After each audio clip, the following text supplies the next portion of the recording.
Our next speaker is Kathryn Gilliam. The title of her presentation is 3 Minutes to Save a Life. Interesting fact, she loves to travel. She's lived in 3 different countries, and 7 different states, and has visited 14 other countries and 38 United States. Let's welcome to the stage, Kathryn Gilliam.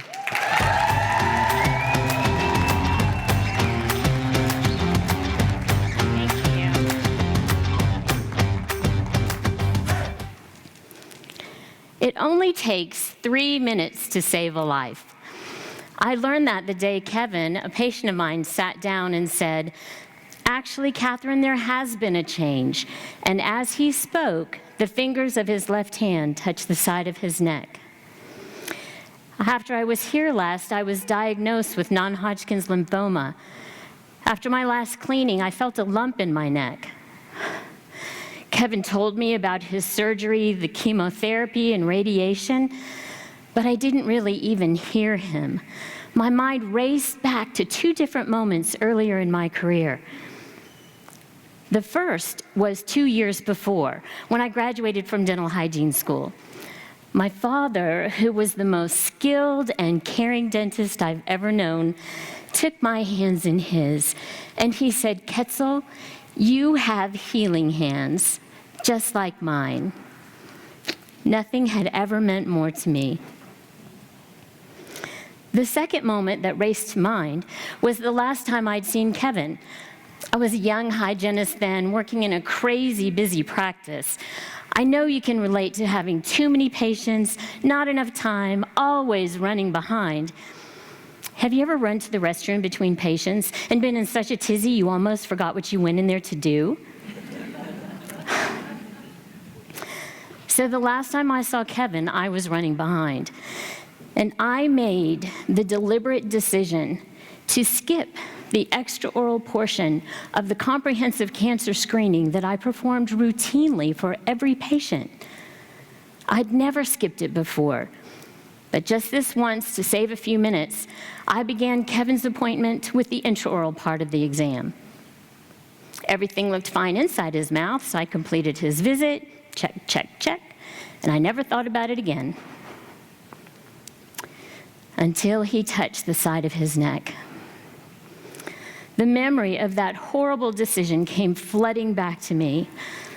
I tried not to show that I was upset.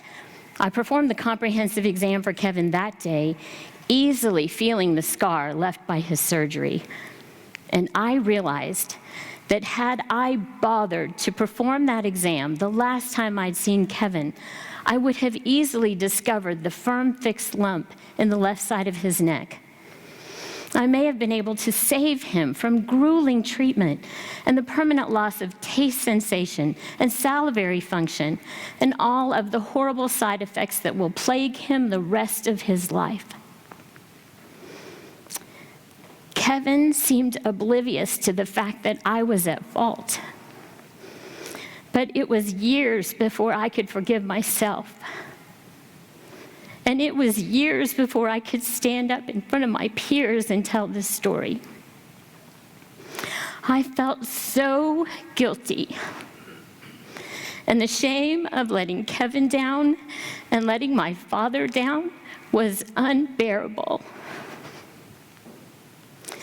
I vowed never to let that happen again. Here's the good news, and thank God there's good news. Kevin is alive and well to this day. And more good news, I found my purpose. That moment when Kevin's fingers touched the side of his neck is etched forever into the very essence of who I am as a healthcare practitioner today. From that moment on, for the past 34 years, I have performed a comprehensive head and neck cancer screening for every single patient at every single appointment without fail. After my experience with Kevin, the early detection of head and neck cancers became my driving force, the subject of my articles, continuing education courses, and lectures.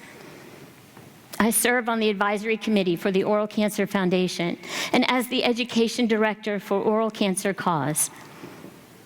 In the United States this year, an estimated 65,000 people will be diagnosed with head and neck cancers, and 15,000 of them will die.